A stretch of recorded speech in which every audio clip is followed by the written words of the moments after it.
अस्सलाम वालेकुम व्यूअर्स। आज हम जा रहे हैं कॉफ़ी के ऑर्डर पे।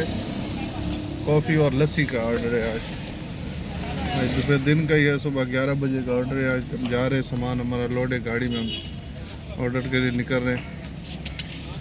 इंशाल्लाह भी पहुँचेंगे। कॉफ़ी का सामान हमारा हो गया रेडी माशाल्लाह। देखें ये सेटअप है हमारा, और लस्सी की ये सेटिंग रखी हुई है। साथ में चाय पराठे वाला भी आया हुआ है। देखें ये स्टॉल है हमारा। यहाँ लाइव पिज़्ज़ा भी होगा आज। ये पिज़्ज़ा की सेटिंग है माशाल्लाह। हाँ, तैयारी, इवेंट की तैयारी में लगे हुए हैं भाई हमारे, जो कि ये पराठे का आटा तैयार हो रहा है भाई, तैयार कर रहे हैं माशाल्लाह।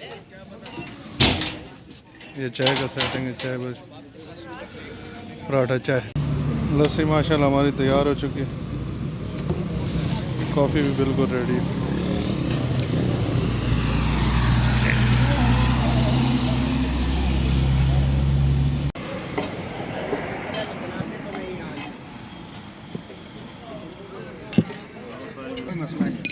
कॉफ़ी भी हमारी माशाल्लाह तैयार हो गई।